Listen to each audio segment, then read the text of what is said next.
Well, thank you all for being here, and it's a great pleasure to come and speak here.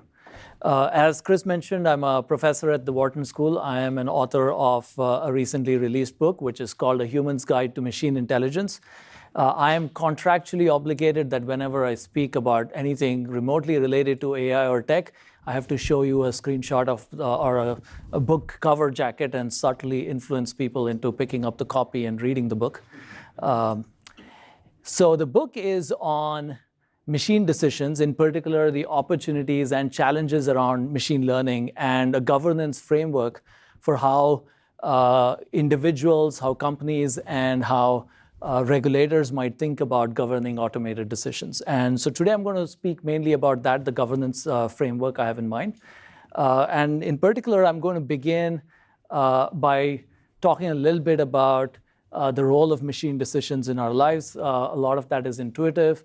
I'll quickly share that, and then I'll get into risks with machine decisions and governing that.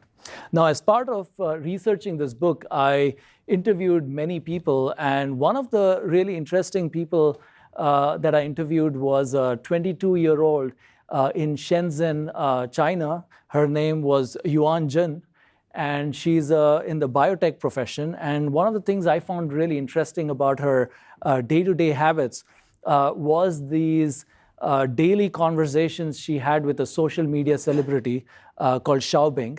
Now, Xiaobing is a social media celebrity. She's a teenage girl who has 40 million followers. And if news reports are to be believed, over a quarter of these followers have said, "I love you" to Xiaobing at some point. Now, what is really interesting about Xiaobing is, despite being a social media celebrity with 40 million followers, she's actually engaging in a daily conversation with one of her followers. And of course, it's no surprise to learn that Xiaobing is actually not a human, but Xiaobing is a chatbot that was created by Microsoft in the persona of a teenage girl, and that was immensely successful in China. Now, motivated by the success of Xiaobing, Microsoft asked if we can launch a similar chatbot in the US, which I think all of us or most of us have heard about. And that chatbot was Microsoft Tay. And Tay was launched in 2016. And within a few minutes of being launched, Tay turned into a racist, sexist, fascist chatbot that said all kinds of offensive things, ranging from feminists should burn in hell to Hitler was right and many other things. In fact, later that year, MIT's Technology Review ranked Microsoft Tay as the worst tech of the year. And when I read about Xiaobing and Microsoft Tay, I couldn't help but wonder, how is it that two chatbots using very similar approaches by the exact same company can have such vastly different outcomes? And that is what got me started in terms of writing this book or starting exploring the ideas. And since I started the process, we've seen many more examples of automation or automated decisions gone wrong over the last 2-3 years. For example, late last year, there was a story by Reuters about resume screening algorithms that Amazon came up with. And Amazon's problem is quite intuitive and straightforward, and one that certainly Google can relate to as well. Amazon hired over 100,000 people in a year, probably got millions of resumes, and you can't have even a large team of recruiters that can go through that many resumes and figure out who to invite for interviews. So they tried to automate the process to figure out who to invite and who to shortlist. And their own internal investigations later revealed that this system had a gender bias, and then they've, as far as the news report was concerned, it said they stopped using it. And again, that's just one example. There are many others. There was a story by ProPublica a couple years back about algorithms used in courtrooms to guide judges and parole officers in making sentencing, bail, and parole decisions. So these algorithms would look at the profile of a defendant and then, based on historical data, come up with various risk scores. For example, a recidivism score that would predict the likelihood that this person would reoffend. And that information would be used by judges to make sentencing decisions, parole officers to make parole decisions, and so on. And an analysis by ProPublica showed that that algorithm had a race bias. In particular, it was twice as likely to falsely predict future criminality in black defendants than white defendants. And the article provided many examples, one of which is right here on the slides. And you have an individual who, a male, who had committed 2 armed robberies, and he had a very low risk score in comparison to this other woman who's African American, who had a few juvenile misdemeanors and had a high risk score, even though there were no, nothing equivalent in her profile. And these are just a few examples. There have been many more examples. I'm at Google, so I didn't pick up too many Google examples. You guys know more. But say an autocomplete gone wrong, or image tagging gone wrong. So there are those kinds of examples as well, right? Every company that does serious machine learning at scale would have examples of things gone wrong in one way or the other. And the question when we see these kinds of issues is, what is an approach that one can use in trying to minimize the impact of machine decisions gone wrong? In particular, when we use machines to make decisions for high stakes kinds of environments, like let's say credit approval, loan approval, or recruiting, and so on. And so that's what I want to talk about. But I'll begin by just touching upon this topic of algorithms driving a lot of decisions in our lives. This is not a setting where I need to motivate, look, the stakes couldn't be any higher. Algorithms are driving a lot of our decisions. So what I'm going to say initially is perhaps going to just confirm what you already know, but perhaps attach some numbers to what is fairly intuitive for you in terms of how many of our decisions are driven by algorithms. And having covered that quickly, I'll then jump into a governance framework for this. And of course, more than anything else, when I come here to Google, I'm interested in getting your perspectives on this. So I'm going to keep my presentation short and hopefully get your viewpoints and comments and questions as well. So in terms of algorithms driving decisions for us, I think we all might have our own favorite examples. But certainly one maybe that all of us can relate to, and one that's been around for a while, is, let's say you go shopping and you go to Amazon.com and you see a message, people who viewed this eventually bought that product. Or people who bought this also bought these other products. And the question is how much of our decisions they drive. And most of us recognize they do subtly influence our choices in various ways. One study suggests that over a third of the decisions at Amazon originate from algorithmic recommendations. Now, these recommendations don't just influence the number of choices we make, the number of purchases we make, but it also influences the kinds of choices, the kinds of products we consume as well. And in fact, in my research, I've been very interested in understanding how automated recommendations change the mix of products we consume, the mix of media we consume, and so on. And in one study, we partnered with a top 5 online retailer in the US, and we ran an experiment with them where 500,000 of their users got a shopping experience where they had no algorithmic recommendations, and that was a control group. And another 100,000 users got a collaborative filter, which is essentially a recommendation that is like, people who bought this also bought these other products, right? And so we looked at how these systems change the kinds of products people consumed. And in particular, we were interested in looking at how it changes sales diversity. How does it change the diversity of products individuals consume, that people consume in aggregate? And this is a depiction of that. And in particular, what I've plotted here is what's known as a Lorenz curve, which is a graphical representation of the market share of different products. Lorenz curves are often used to plot income inequality and look at wealth inequality. And here we're looking at sales inequality. And the x-axis essentially has the products, with the least popular products on the left and the most popular products on the right. And the y-axis in this graph has the cumulative market share of the products.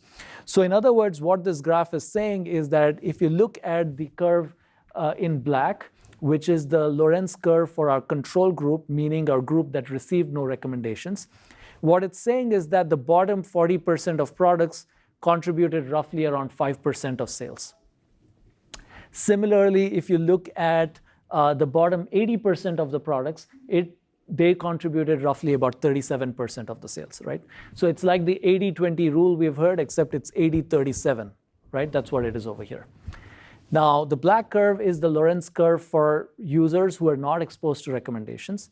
And the dotted red curve is the Lorenz curve for users who are exposed to recommendations. And what you'll notice is for people who are exposed to recommendations, the bottom 40% of products accounted for around 1% of purchases.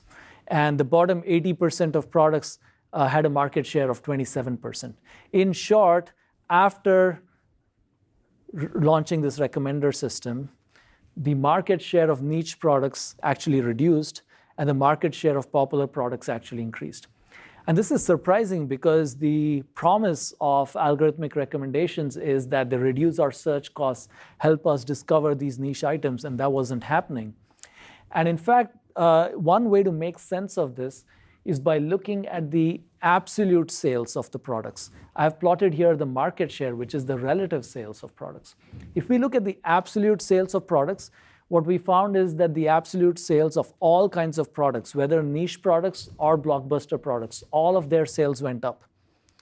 However, the sales of popular products went up way more than the sales of niche products. So on a relative basis, they just had a rich becomes richer kind of effect. It's a bit like what has happened, let's say, with income over the last 30, 40 years. If you look at income 40 years back versus income today, income for all groups, the poorest groups, the richest groups, all have gone up. But on a relative basis, the rich have gotten way more richer than the poor. And so income inequality has actually increased. And we find a similar effect here. And this is because the algorithm used here is one of the more popular designs, which is a collaborative filter. People who bought this also bought this. So for a product to be recommended, it has to be bought by others. So it does have a popularity bias built in there. In contrast, another design is what's known as a content-based recommender, where you don't look at popularity, you look at actual attributes of the products, and you find other products that are similar in terms of attributes. And that design does not have this kind of popularity bias. And there are hybrid designs. For example, Spotify uses a hybrid design where they use a collaborative filter, but they also use content attributes to recommend music.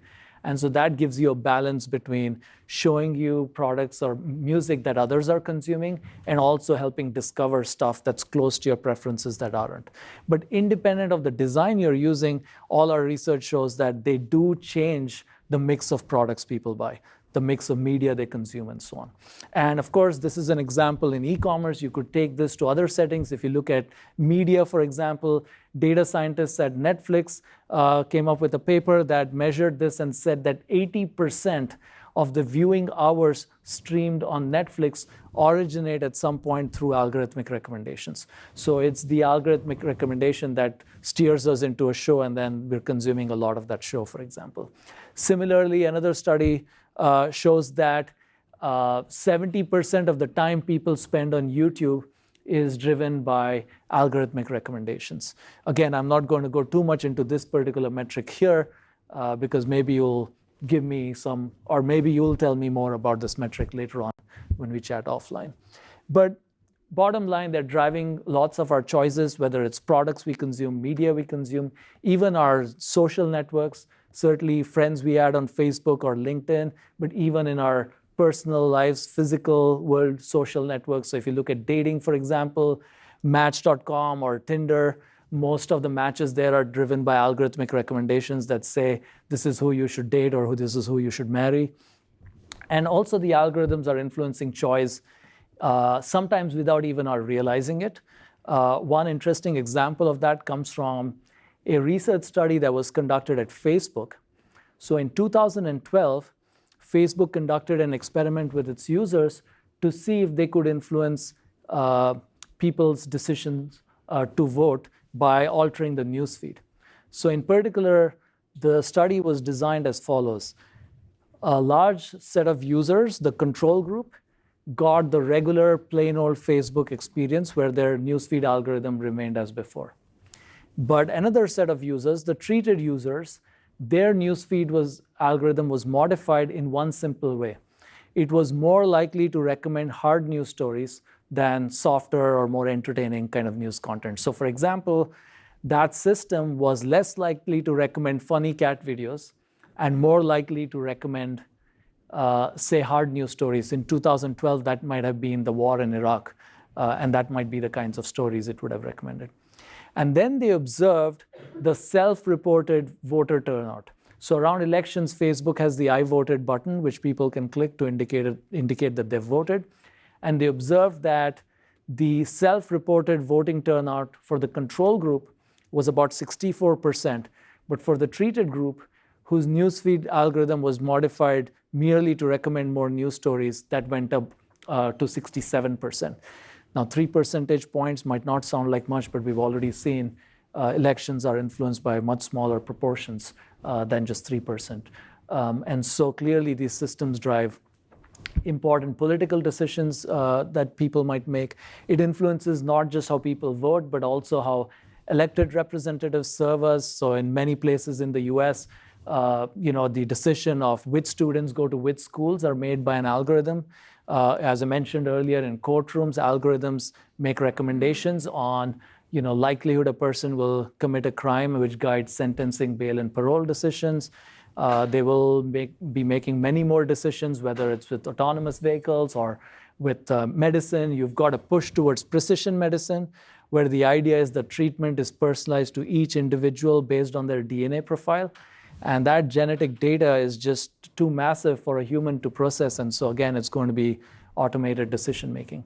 So the point is quite simply that machines are making lots of decisions. The stakes are high. And so if they fail, whether it is race biases in courtrooms or biases in loan approvals or recruiting decisions or many other such examples, the stakes are pretty high. And so one should have a governance structure in place to manage those kinds of risks. So let's talk about that. And in particular, the two questions that come up when we observe this is what is driving these kinds of behaviors? And second, what is a company supposed to do about it? And what is a government supposed to do about it? What is a user and individual supposed to do about it?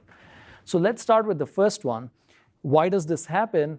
Again, this is not, this is an audience where you guys are savvy enough, you know why this happens. It's in the data, and these biases or problems get picked up from the data. But one analogy I've found helpful when I explain it, especially to non-technologists, is to compare or contrast algorithm behavior with human behavior. So with human behavior, psychologists attribute human behavior to nature and nurture. So nature is quite simply our genetic code that we inherit from our parents. Nurture is the environment. And if you look at algorithms, they're very similar. They have a nature, which is actually the logic in the algorithm that a programmer kind of codes in, or the rules that the algorithm follows, the genetic code equivalent for the algorithm. And nurture is the data from which they learn. And together, they drive the algorithm behavior. And if you look at nature and nurture, there's a thing a friend once said, nature or nurture, either way, the parent is to blame. I think over here, nature or nurture, either way, the data scientist is to blame. And I think either way, you could blame the same person, but for different reasons. But I think what's interesting is as we move from a world where all the rules were entered by the programmer to a world where a lot of the actions the algorithm takes is learned from data, we're moving to a world where predictability goes down and new kinds of risks arise.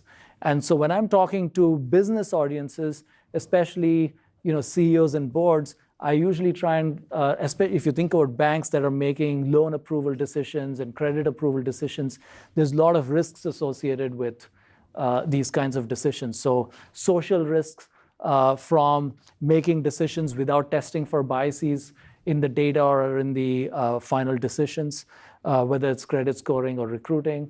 Reputational risks to companies when it comes out that the algorithms are biased or vulnerable to some hacks by others, adversarial attacks by other people, or even litigation risks and also regulatory risks. As we know, a lot of regulators are looking at this, and the risk is if companies do not take action proactively, then you have heavy regulation coming that actually stifles innovation. That, like, a lot of people complain GDPR is overly cumbersome for companies to comply with, and the value created is not commensurate with the cost of compliance.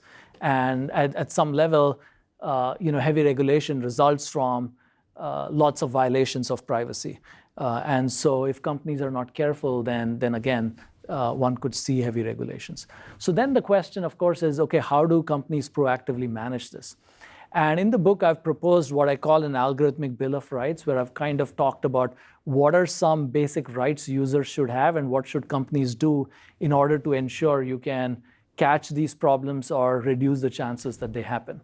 So I want to talk about those main pillars of my bill of rights, and I'll talk about three main ones in increasing order of importance. So I want to start with this idea of user control. And this is simply the idea that there should be a feedback mechanism from the user back to the algorithm. And a lot of times when we design algorithms, especially when we go for autonomous algorithms and decision making, we're going for a design approach where we're saying the user should ideally not be thinking about this, and let's automate everything, and the user can use it in a more passive way. And I think that's a source of problems, and one should really think about how do you give users some level of control in order to influence algorithms' actions as well. And of course, when I say you should give control, that's an easy thing to say, but it's a very complicated thing in practice. As an example, in 2015, Facebook decided to give users more control over their newsfeed. So Facebook released mixer-style controls where people could actually just slide a few things, like a DJ kind of slide stuff, slide a few controls and say, give me more posts like this, give me fewer posts from these kinds of people, give me more posts from those kinds of people, or more photos, fewer of these content, and so on. And so they released a bunch of these features, and they rolled it out among a set of users, that the beta set of users who are going to test out these features. Now, after the data came back in and they analyzed that to see what it did to user behavior, they found that all these users who got access to these controls, now, for the most part, they were all very happy to have these controls, and the user satisfaction was very high. But when they looked at engagement data, these users were liking, commenting on, clicking on fewer posts. They were also spending less time on Facebook. And so interestingly, what was happening was people were feeling that they have control and they were satisfied, but the ways in which they were moving these dials was creating a news feed that was less engaging to people. They were spending less time on Facebook. And eventually, Facebook kind of phased out some of these features and made some of them as power advanced features that you only get if you go through multiple pages of settings and so on. And it's not very heavily used. And so that was what happened back then. And in fact, there is ample evidence in many other settings where if you give users control, the performance actually goes down. In fact, another example was from Match.com, where they actually asked people, okay, who do you want to date? And people would say, okay, I want to date people who have the following interests and who have maybe this religion, who want to do that, who want to do this, and so on. And they said, okay, we've got your preferences, we'll try and match based on that.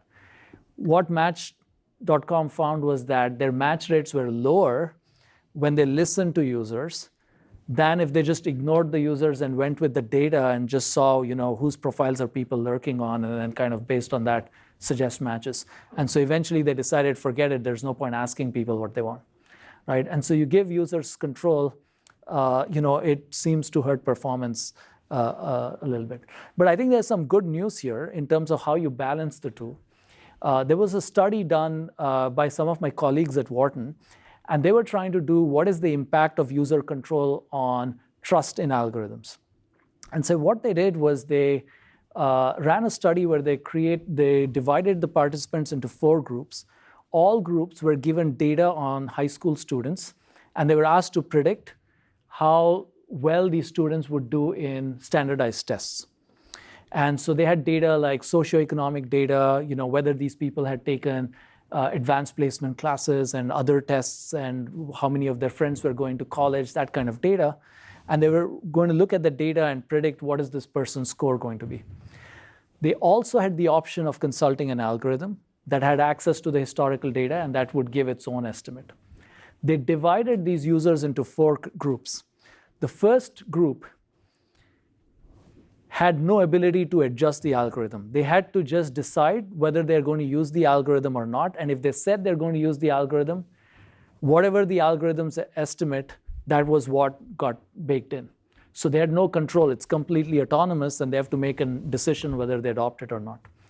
The second and third group had minimal control over the algorithm, very little control. So one of those groups could take the algorithm's estimate score and change it by plus or minus 10 points. Another group could take the algorithm's estimates and had a few instances where they could overrule the algorithm and say, in this particular case, I'm going to put in my number and ignore what the algorithm says. And the last group had complete freedom to do whatever they want. And they were just given the score, and they could do whatever they want with it. Now, interestingly, what they found was that trust was the lowest in the group that had no control over the algorithm. They had to just decide whether they adopt it or not, and they have no control over the algorithm. And so the likelihood that these people want to adopt the algorithm is low. Their trust in the algorithm is low. Trust went up dramatically if you give people a minimal amount of control. For example, the score comes from the algorithm. The dial can really move at the margins a little bit here and there. Or few rare cases, you're allowed to overrule the algorithm. And trust went up dramatically in both of those cases. Now, what was even more interesting was that in later tests, they found that the level of control they offered users didn't matter. If they gave users a lot of control, the trust was the same as giving them little control. And so it was really a matter of give people some control, not so much that they'll hurt the performance of the algorithm or the system. Because what they did observe is that when they let people do whatever they want, performance went down. But when they said, here's an algorithm, but I give you a little bit of a dial to tune this a little bit, trust went up and performance stayed pretty high as well. And so it kind of shows this interesting trade-off where I think there's a sweet spot, where in this graph in blue I have trust, where trust just goes up dramatically when you give people a little bit of control, but giving them a lot of control doesn't really do that much in terms of trust. But performance is continuously and consistently deteriorating.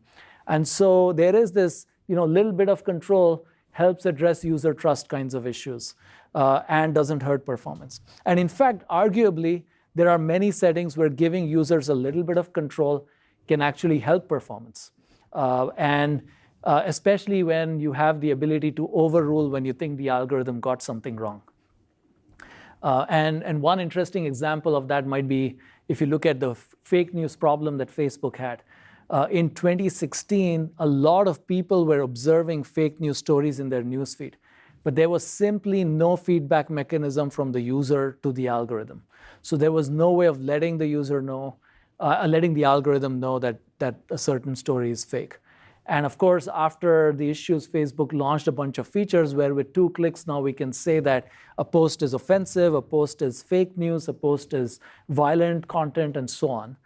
And that is actually a very interesting and important addition and helps the algorithm. So for example, when the New Zealand terror attacks, a lot of the focus was on the fact that Facebook's algorithm couldn't detect that a live video was posted of the terror attack.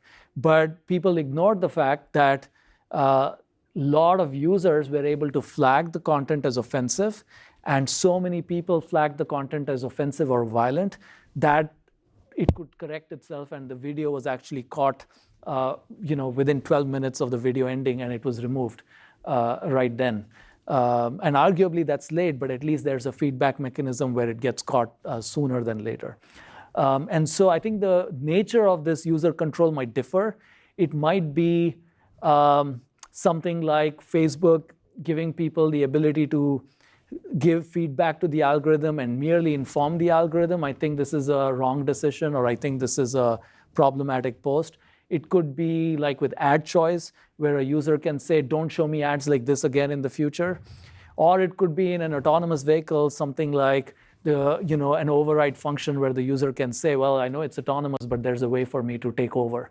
And so I think that notion of control and has it been baked into the design is a pretty important one. And often I think there's a lot of product design focus on making things autonomous where there's no user control. The second piece I want to mention is transparency.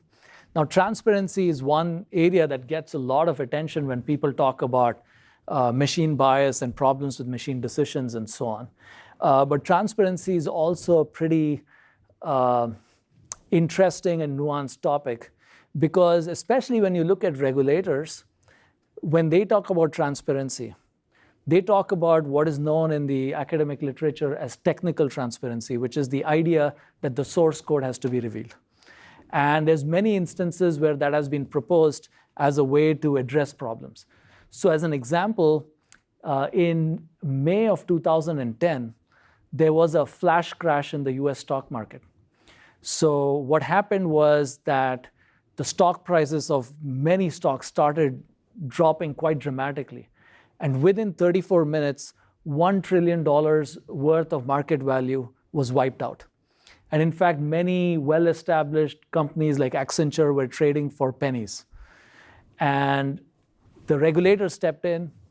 They shut down the market, prevented all transactions from happening. They reversed many of the transactions, and eventually the market recovered. But then this really spooked the regulators in terms of how is it possible that $1 trillion got wiped out in just 30 minutes? And they started looking into it, and the analysis looked at many possible reasons, and one of the big culprits in the report ended up being high-frequency trading algorithms that saw one big sale happen, and that assumed, without having a causal notion, but had assumed that, a big sale happened, something weird is happening, and one algorithm started selling, and one algorithm sells, another algorithm observes that sale and starts selling, and they went into a frenzy and they sold a lot of this. And so the regulators, the CFTC, which is the Commodities and Futures Trading Commission, got worried about this, and they approved a decision which allowed them and the Department of Justice to have access without even a subpoena to the source code of any of these trading algorithms. And obviously the industry was upset and alarmed by this, because you're creating these proprietary algorithms and you're saying those guys can just walk in and look at the source code anytime. And so the industry protested, and eventually CFTC backed off and changed that regulation. Another example was more recently in 2017, a council member in New York City, James Vaca, he proposed a bill to regulate automated decisions made by the government. And specifically what bothered him was that there were a lot of decisions being made by the city, like which policeman is assigned to which precinct, which student is assigned to which school, which nobody could explain. Nobody could say why this person was moved here. It's just like the software said this, and that's what is happening. So then he proposed a legislation which said that, okay, any software that's used by the city that's making automated decisions, the source code should be made available. And again, all the vendors started protesting and said, hey, this cannot be done. And eventually they backed off and they passed another regulation or a bill, which is really a non-bill, because all the bill said in the end was, we're going to set up a task force to figure out what's to be done. But the point is that they look at transparency, everyone talks about transparency, and then they back off, because technical transparency has obvious problems. Companies create proprietary software, and then you have to make it available. It violates your intellectual property rights. It also makes the algorithms vulnerable to hacking or gaming, because, for example, if Google were forced to reveal the search ranking algorithm, then all these black hat SEO firms and websites will obviously game it and try to rank higher. So clearly, technical transparency is problematic. And the question then is, what's to be done? And here again, it's a result that is similar to the control result, that really we don't have to go that extreme. And in fact, it's futile to even go, you don't even have as much value from technical transparency today as you did 10 years back. Because 10 years back, you look at the source code, you can say how the algorithm will behave. Today, you look at the source code, some really advanced algorithms, it might be 50, 100 lines of code that doesn't tell you anything about why this algorithm behaves the way it does. So there's no point even asking for the source code. There was a study done that looked at the impact of transparency on trust. So this was done by a PhD student at Stanford, René Kizilchek, and he looked at how transparency impacts trust in algorithms, and his specific setting was grading of MOOC courses. And so these courses are online courses that have thousands of students, and they need to grade the homeworks and submissions of the students. And you can't hire a TA to grade 50,000 or 20,000 homework submissions. So what a lot of them do is peer grading. Each homework is graded by 3 or 4 of the peers, and then they average those grades and then compute the average grade. But of course, that makes the average grade vulnerable to just random chance. It depends on which 3 or 4 people your homework got assigned to. So what they did was they created an algorithm that would readjust people's grades based on the grading tendencies of people. So they would look and say, this person looks like they're strict in their grading, we'll adjust theirs. That person looks like they're lenient, we'll adjust theirs the other way, and so on. And so they created an algorithm, and then they wanted to see if students would be accepting of this algorithm. So here again, they created 3 groups of students. One group of students just got their final grade and nothing else. And as you would expect, the trust in that system was somewhat low because all you got is a final grade without being told how it was adjusted, why it was adjusted, and so on. A second group got a 1-paragraph description that was just quite simply, it was adjusted, and there's a statistical model that looks at these factors and that adjusts it in the following manner, just a very high-level explanation. Trust went up a lot once they provided these explanations. I haven't shown the numbers or the confidence intervals, but please assume that everything I'm saying is statistically significant. Next, they looked at a system that gave even more information. It not only gave the 1-paragraph description, it gave the raw scores that every individual grader assigned, it gave the adjustment formula, and it gave the details of how it was modified. And then they observed the trust in that group. And interestingly, trust actually went down to levels that were comparable to having no information. In fact, it was slightly lower, but that slightly lower was not statistically significant.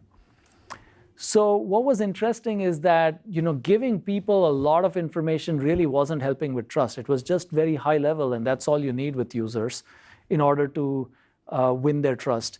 And so as far as users are concerned, we aren't talking about very high levels of model transparency or explanations regarding the decisions, but it's much more high level to get them those decisions. By the way, I forgot to mention that everything I said about trust is for people whose expectations were violated. So these are people who got less than what they expected. People who got the same or more, for them it didn't matter how much transparency they got, right? Which is what you would expect. So what this leads us to believe is that, okay, you don't really need technical transparency. You just need some carefully calibrated level of transparency. And what does that mean? I think for me, it means first informing the user that an algorithm made a decision. So letting the user know that there's an algorithm involved. In fact, when Google did the Google Duplex demo, there was some pushback saying, hey, the other person doesn't know that there's a chatbot they're talking to. And then Google kind of said, okay, well, that's fair. We'll make sure people are aware. But there's a lot of settings we don't know where an algorithm is making, let's say, a loan decision and things like that. So, is an algorithm involved? What kinds of data does the algorithm have access to?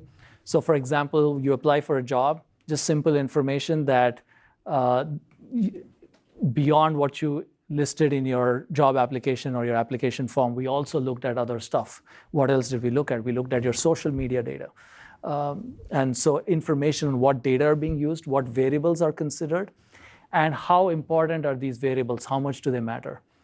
And of course, that's harder with things like deep learning algorithms or like random forests or these algorithms where the programmer can't really say exactly what are the weights for all the variables.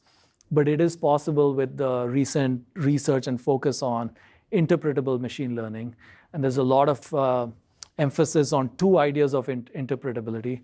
One is what's called global interpretability, which is the ability to say at an aggregate level, at a population level, this deep learning model tends to focus most on their education when it makes its loan approval decision. The second most important variable, let's say, is the income. The third most important variable is, let's say, a reference and so on. But it kind of clarifies those weights at an aggregate level.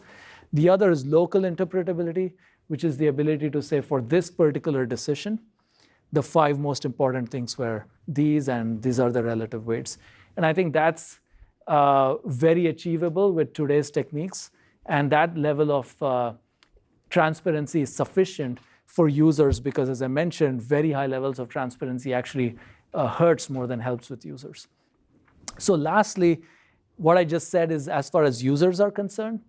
But you could ask about what happens when experts are evaluating the system. They want more than just these 3-4 questions that I just raised, which is what variables are used, what are the weights. They want a little more information. And that brings me to the third pillar, which is the idea of audits. I think companies should have an audit process in place for machine decisions, especially in high-stakes settings. So identify which models are making high-stakes decisions, and then have an audit process in place. And that audit process will look at many things. So for example, with regard to input, that is the data being used to train the models, it would look at data quality and rate the data quality. When it's making decisions, it would say this is based on social media data, so the quality is likely lower. The emphasis on that data will be lower than this other data, which is rated higher. It would test the data for biases. The model itself, the audit would look at alternative models. It would do some basic statistical tests like, of course, model validation for overfitting, but also tests for causation versus correlation. It would look for things like stress test the model against simulated data. So create other data and then evaluate how the model does on data that looks very different from the training data sets. Audit the model and the outputs. For example, can you have explanations with the decisions at a global level, at the local level? Can you look at where are the outliers in the inputs? What kinds of inputs cause outliers in the outputs? All of that goes into auditing a model. And as part of this book research, but also post the book, since I've done a lot of book talks, I've talked to various companies in terms of auditing their ML model. Almost nobody does it. And I think when the stakes are high, it's kind of really surprising it's not done. And in fact, I kind of find it even more surprising that every company has a QA process for all their regular engineering, but almost no company has a QA process for data science. And you look at the developer, you have an independent test engineer who's testing the system, but in most settings, it's the data scientist who develops the model, who evaluates the model, stress tests the model, and then works with engineers to deploy the model. So there isn't an independent QA process in most companies for data science. So I kind of feel like every company should have 3 lines of defense. So the first is, of course, what every company already does, which is the model developer tests the model, does all the things like cross-validation, model explanations. But then you have an independent QA person who is actually stress testing the model. And I bring this up because I think testing ML models is a bit like information security. You almost need a hacker's mentality to kind of see how to break this model, or what are the different ways in which to break it, whether it is break it in simple ways like bias and correlations, or in security kind of ways, meaning adversarial attacks and so on. So the second line of defense, I feel, is like a data science QA process where somebody independent actually evaluates the model. And the third is where you have, something like an audit for not every model, but for the few models that are making really high stakes decisions, where you have an external auditor or somebody with the role of audit within the company who actually audits the algorithm. So these are some things that I wanted to share. Of course, I want to get your views, so I'll stop right here and take any questions and comments.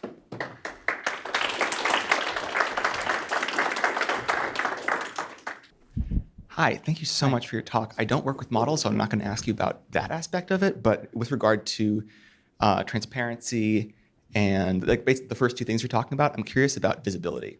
How does that play into it? Maybe you show someone information, but they might have to, like you said with Facebook, click through a bunch of forms to get these controls. Maybe we show people information about why we're showing them certain content, but it's you have to click through some things to get there. It's not explicit right there on the search results page, for instance. So how would you consider that that kind of a challenge? Yeah, so I think when we talk about transparency, there's the data, there's the model, then there's inference, which is the things like weights and what's important, and then there's the interface. And I think all four are equally important to a conversation on transparency. And so one of the things I didn't get into today, but mention in the book, is transparency along each dimension, including the interface. I think there's a lot of companies that would do stuff for compliance reasons, but it's all hidden somewhere. And of course, both transparency and control have very limited impact if it's hidden behind. And so I think transparency in the interface is extremely important. I think from a UI standpoint, that's a great question. I don't know the answer, which is, how do you build those things to make it easy for people? Even when I said that when you give users control, a lot of research shows performance goes down. So how do you design these controls for users so they actually are able to do useful things and don't hurt themselves? Should that be something that's regulated from externally, basically? Do you think companies are, how much are companies capable of doing there versus some kind of external regulation? Where is that? Yeah, I worry about user interfaces being regulated. But certainly you could make a compelling case that the regulation can be very high level, such as the following sets of things should be conveyed to the user. But lots of regulation, especially when it comes to privacy, do talk about those kinds of things. And there are similar regulations for accessibility, for instance. Exactly.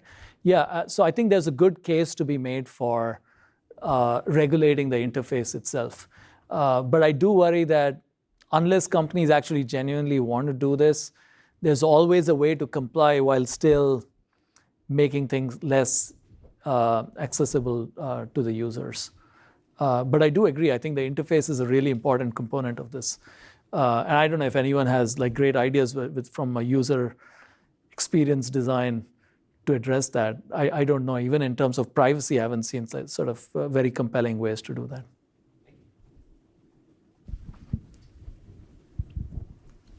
that. Really interesting talk. Thanks for coming. My main question is on the framework. It sounds like the idea of the first two elements, so transparency and control, don't necessarily impact the outcome. They impact your perception of the outcome.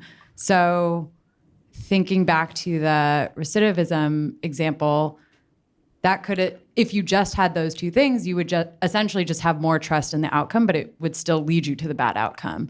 So I guess, is your hope that the first two elements they'll essentially be like a grassroots change, or that will somehow raise flags that will then affect the actual model to change the outcome? I guess I'm curious how the two will impact the model itself. Yeah, I think that's a great question. I think especially when I showed you the studies on trust. It's pretty easy to see how it affects trust, but it's not obvious how it affects, how it helps you detect or prevent those problems.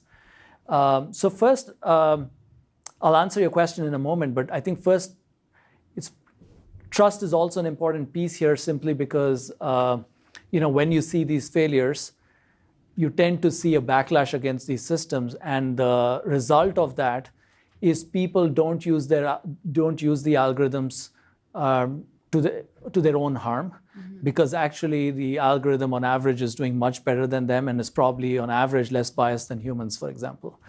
But coming back to do they actually help in preventing or detecting?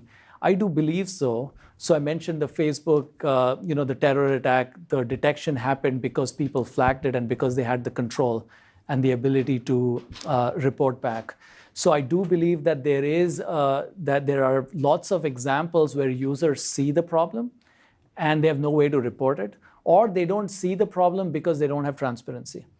And so having the transparency, being told, for example, if you had like GDPR, which is the privacy regulation in EU, has one clause in there which is right to explanation in model decisions. And if you automate the explanation and you give the explanation to a user and he or she sees that one of the factors that resulted in their loan application being rejected is their address or their zip code, then that's a way for them to perhaps recognize that something is wrong and then to appeal and then to fix it. So I think transparency coupled with control is also a way for users to be part of the process of detecting. But I don't think that alone is sufficient, which is why I said it's in increasing order of importance and I put audit last. Yeah. And to me, the most important piece here from a detection and prevention standpoint is the audit. And the first two are important primarily from trust, but also secondarily from the perspective of having users be participants in the process of detection and prevention. Got it. Question over here. Yeah, thank you for the talk. I have a question about the tests in the algorithmic adjustment. So the results where you had higher trust with some amount of transparency, but a dropping trust with higher transparency, that reminded me of the study, I think that was done in a library with a copy machine. And the researchers gave excuses as to like why they needed to budge to get in line. And if they had any excuse at all, people would happily let them in. But if they just tried to budge, like they wouldn't let them in. So how much of this is actually like the real reasons and how much is just people are happy to have some explanation?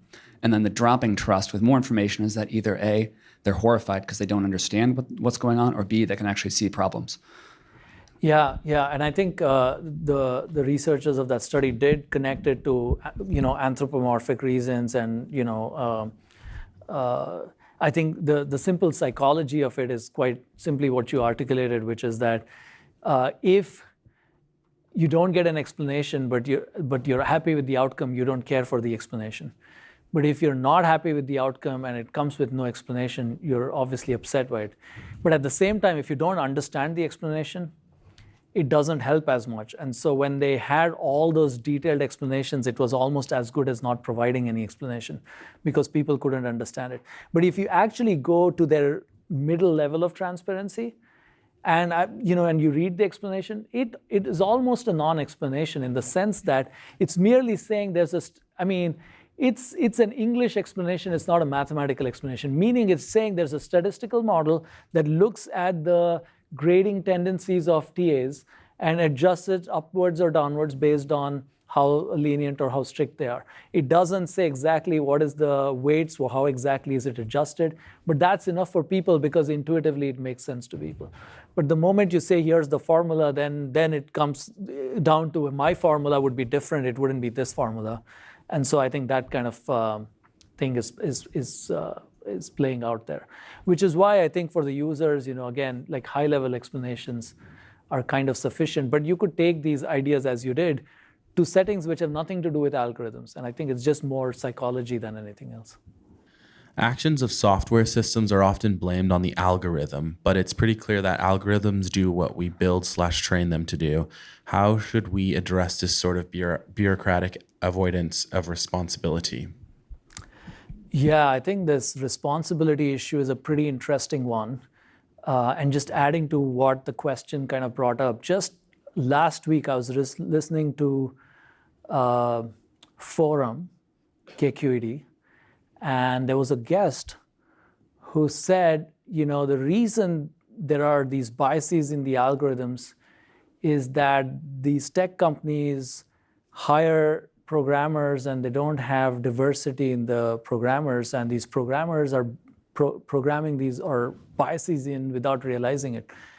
And I found that statement to be shocking, and there's kind of this notion that people are programming the bias in, or the programmer is actually doing something here is kind of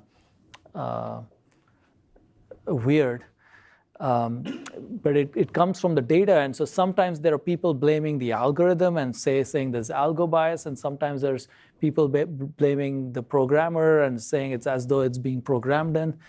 And I think that's a huge problem. And even when it comes to regulators, they don't understand these issues. And when I said, for example, reveal the source code and those kinds of things, it clearly shows that they're not understanding what's driving it, where it's coming from, and so on. So clearly education is a big part of this. And then there's all this fear-mongering in the media as well. These stories that make these problems seem to be far worse than they are. I think almost every study will show that these algorithms on average are less biased than humans, and they have fewer problems than human decision making. Every study that's focused on human decision making shows all the ways in which human decision making is prone to all kinds of biases. I think the only sense in which we should focus and worry about these biases for me are two things. The first is that machine decisions scale in a way human decisions don't. So bad or biased judge can affect 500,000 lives, but an algorithm used in courtrooms all over the country can affect millions of lives. So that scale is a reason for us to worry. And the other thing is that it's easier to fix machine bias than to fix human bias. So we may as well tackle it because it's easier to fix. But I think there's education issues, and this notion of what's causing it, and then all the fear mongering, all that is, I think, a huge issue, which I fear could cause over-regulation. And I worry about that. And that's why in my book tour, I go to companies, I keep saying, look, all companies should do something proactively before regulators come at it. Because you don't have to wait for something to go wrong. You do something proactively, regulators stay out of it. But the moment something goes wrong, they come in and slap like crazy regulations without understanding it, and that's a huge problem. Well, we want to thank you so much again for being here. We really appreciate it. We're at about time now, but how about another round of applause? All right, thank you.